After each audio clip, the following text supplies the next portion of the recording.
എല്ലാവർക്കും നമസ്കാരം. Welcome to another video. ഇന്ന് വെളിയിൽ നല്ല മഴയാണ്. അതുകൊണ്ട് ഇങ്ങനെ മൂടി പുതച്ച് കിടന്ന് ഞാനും നീലും കൂടി വെതർ ചെക്ക് ചെയ്യുകയാണ്. ഇന്ന് ഫുള്ള് മഴയായിരിക്കുമോ അതോ എപ്പം മഴ മാറും? അങ്ങനെ നോക്കി നമ്മൾ തീരുമാനിച്ചു മഴ അധികം താമസിക്കാതെ മാറും. അതുകൊണ്ട് അധികം വൈകണ്ട. നമ്മൾ പെട്ടെന്ന് പെറുക്കി കെട്ടി ഫുഡും ക്യാമറയും കുറച്ച് ഗെയിംസും ഇരിക്കാനുള്ള പായും അങ്ങനെ സകലമാന അൽക്കുലത്തും പെറുക്കി കെട്ടി നമ്മൾ ഇറങ്ങുകയാണ്.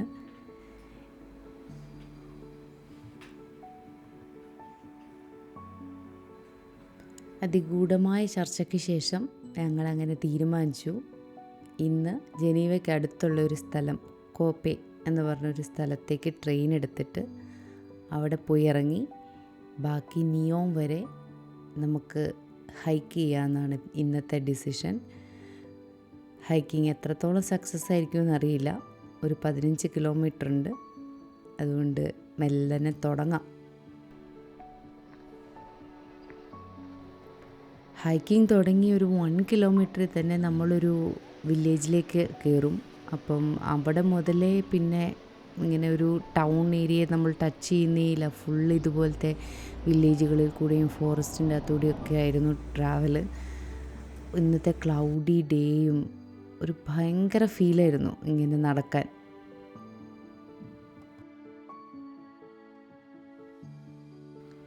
ചില കാഴ്ചകൾ കണ്ടാൽ നമ്മൾ മറന്നു പോകും. നമുക്കിനി ബാക്കി 15 കിലോമീറ്റർ മുന്നോട്ടേക്ക് നടക്കാറുണ്ട്. അതുകൊണ്ട് ഇങ്ങനെ നിന്ന് ബ്രേക്ക് എടുത്ത് വീഡിയോ എടുക്കരുത്. പക്ഷെ അതൊക്കെ മറന്ന് നമ്മൾ എടുത്തു പോവും ആ സ്ഥലം വീണ്ടും. എനിക്ക് ഇതുവഴി നടക്കുമ്പോൾ എനിക്കറിയില്ല, എൻ്റെ കയ്യിൽ ഇപ്പം പോലും എത്രയോ വീഡിയോസ് ഉണ്ടെന്ന് എൻ്റെ കയ്യിൽ. പക്ഷെ അതിന് ഏതെടുത്ത് ഈ വീഡിയോ എഡിറ്റ് ചെയ്യണം എന്ന കൺഫ്യൂഷനിലായിരുന്നു ഞാൻ. അത്രയും ബ്യൂട്ടിഫുള്ളായിട്ടുള്ളൊരു വില്ലേജ്, വെരി പീസ്ഫുൾ. ആകെ ഇപ്പം ശരിക്കും പറഞ്ഞാൽ വളരെ കുറച്ച് വണ്ടികളാണ് അതുവഴി പാസ് ചെയ്യുന്നത്.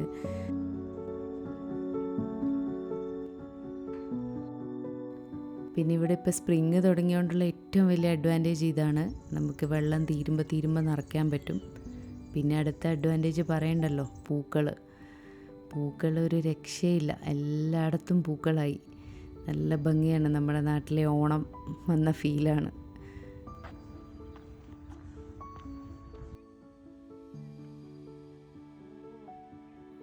പിന്നെ നമുക്ക് വഴിയിൽ നിന്നൊരു ഫ്രണ്ടിനെ കിട്ടി. ഇവൻ്റെ പേര് മൂസ്. നല്ലൊരു പട്ടിക്കുട്ടിയായിരുന്നു കേട്ടോ. ഈ കയറ്റം ഇതൊന്നും പറയണ്ട. കയറി ഒരു അത്യാവശ്യം നല്ല കുന്നുണ്ട്. കയറി എത്തിയപ്പോൾ നല്ല അടിപൊളി വ്യൂ ആയിരുന്നു. കാരണം ആ ചെറിയ ക്യാസിലല്ല, അതൊരു ചെറിയ വീടാന്ന് തോന്നുന്നു. ഒരു സ്മോൾ ഹൗസ് പോലെയോ അതോ ഒരു വാച്ച് ഹൗസ് പോലെയോ. പക്ഷെ ഒരു അടിപൊളി വ്യൂ ആയിരുന്നത്.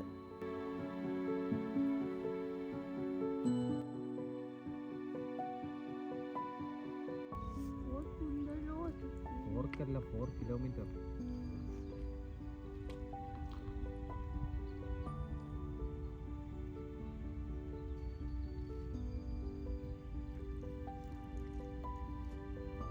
നമ്മളെപ്പോഴും ട്രാവൽ ചെയ്യുമ്പോൾ ഒന്നെങ്കിൽ ഫ്രൈഡ് റൈസ് അല്ലെങ്കിൽ സാൻഡ്വിച്ച് അങ്ങനത്തെ എന്തെങ്കിലും ഈസി കാര്യങ്ങളാണ് കൊണ്ടുവരാറ്. ഇത്തവണ നമ്മൾ കുറച്ച് ലാവിഷായിട്ട് പിടിയും ബീഫും ഒക്കെ ആയിട്ടാണ് കൊണ്ടുവന്നത്.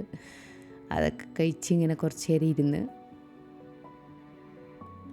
ഫുഡ് കഴിക്കാൻ ബ്രേക്ക് എടുത്തപ്പോഴത്തേക്കും നമ്മളൊരു 7 കിലോമീറ്ററിനടുത്തേ കവർ ചെയ്തിട്ടുള്ളൂ. ഇനിയും ഉണ്ട് ഒരു 7-8 കിലോമീറ്ററും കൂടി. അതുകൊണ്ട് മെല്ലനെ വെച്ച് പിടിക്കുകയാണ്. എത്ര ദൂരം കൂടി പോകാൻ പറ്റും, എവിടുന്ന് വണ്ടി പിടിക്കേണ്ടി വരുമെന്നൊന്നും അറിയില്ല.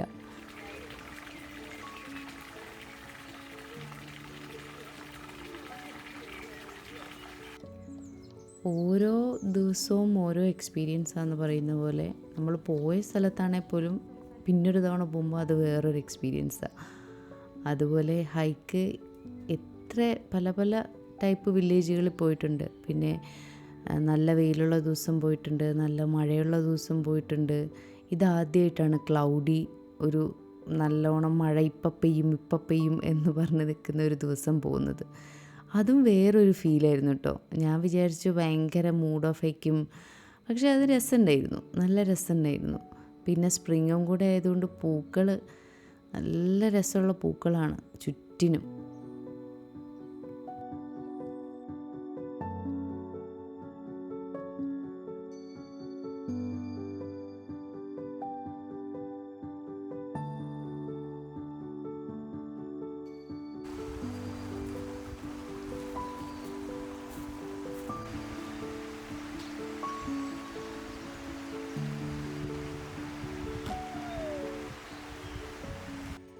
ഇവിടെ ശരിക്കും എനിക്ക് എൻ്റെ നാട് ഓർമ്മ വന്നു കേട്ടോ. ചെറിയൊരു തോടും അങ്ങനത്തെ വഴിയും ഒക്കെ കൊണ്ട്.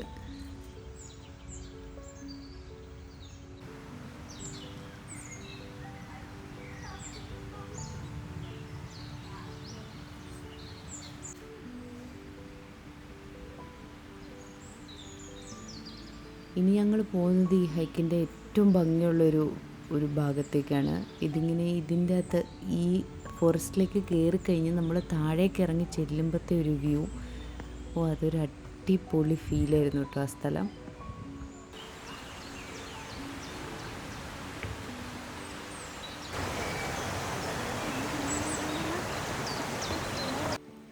പണ്ട് ചെറുപ്പത്തിൽ ഞാനും ഇതെപ്പോഴും ചെയ്തായിരുന്നു കേട്ടോ. ഇങ്ങനെ പൂവോ എന്തെങ്കിലും ഇലയോ ഒക്കെ പറിച്ചിട്ട് ഒന്നൊന്നായിട്ട് നോക്കും, എന്നിട്ട് ആദ്യം ആര് ജയിക്കും നോക്കാൻ വേണ്ടിയിട്ട്. അത് തന്നെ ഇവർ ചെയ്തുകൊണ്ടിരിക്കുന്നത്, ആരാദ്യം താഴെ എത്തുമെന്ന് അറിയാൻ വേണ്ടിയിട്ട്.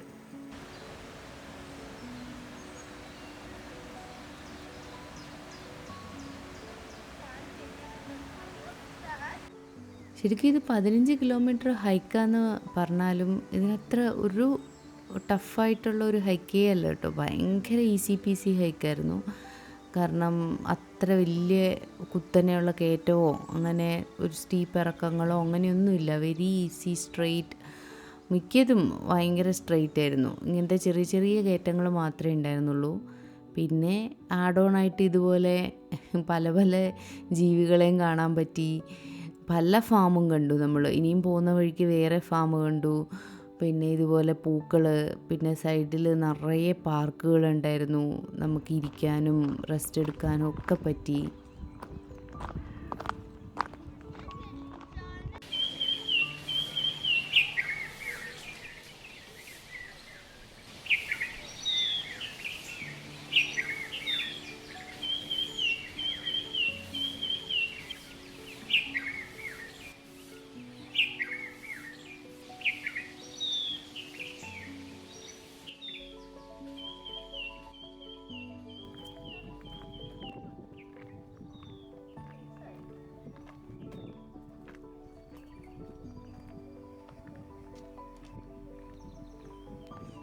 ഇത് നോക്കി എന്തൊരു ഭംഗിയാ അടുത്ത വെള്ളം ഫില്ല് ചെയ്യാനുള്ള സ്ഥലം.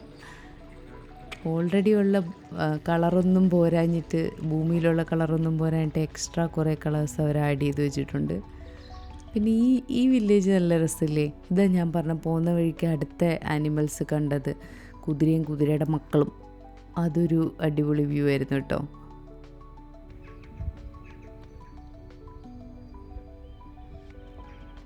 ഇവിടെയൊക്കെ ആയപ്പോഴത്തേക്ക് നമ്മൾ ഓൾമോസ്റ്റ് ഒരു 10 കിലോമീറ്ററൊക്കെ കവർ ചെയ്തിട്ടുണ്ട്. നമ്മൾ അത്യാവശ്യം നല്ല ദൂരം വന്നിട്ടുണ്ട്. ഇനിയിപ്പോൾ കുറച്ചും കൂടിയേ ഉള്ളൂ. അതുകൊണ്ട് നമ്മുടെ സ്പീഡും നല്ലോണം കൂടിയിട്ടുണ്ട് കേട്ടോ.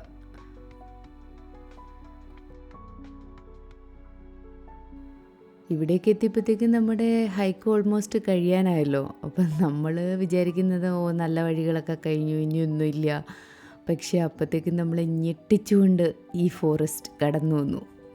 എൻ്റെ അമ്മേ, ഒരടിപൊളി ഫോറസ്റ്റ് ആയിരുന്നു. ഫുള്ള് ചെളിയൊക്കെയാണ്. നീല് ഭയങ്കരമായിട്ട് എൻജോയ് ചെയ്തു. കാരണം ഇങ്ങനെ ഫുള്ള് അഡ്വഞ്ചറായിട്ട് പിള്ളേർക്ക് ഭയങ്കര ഇഷ്ടമാണല്ലോ ഈ ചെളിയിൽ. ഇങ്ങനെ ഇതുപോലത്തെ വഴികളായിരുന്നു. ഇങ്ങനെ ഫുള്ളിങ്ങനെ നമുക്ക് നേരെ നടന്നാൽ കാല് കുഴിഞ്ഞു പോവും. അപ്പോൾ സൈഡിൽ കൂടെയൊക്കെ നോക്കി നോക്കി നടക്കണം. ഒരടിപൊളി എക്സ്പീരിയൻസ് ആയിരുന്നു. അവസാനം നമുക്ക് വേണ്ടി കാത്തു വെച്ച ഒരു സ്പെഷ്യൽ സാധനമായിരുന്നു ഹൈക്കിലിത്. പണ്ട് ആനയെ കാണാനാണ് ഞാനിങ്ങനെ നോക്കിക്കൊണ്ട് വന്നുകൊണ്ടിരുന്നത്. ഇപ്പോൾ ഇത് കുതിരയെ കാണാൻ വേണ്ടിയിട്ടാണ് ഈ നോക്കി നിൽക്കുന്നത്.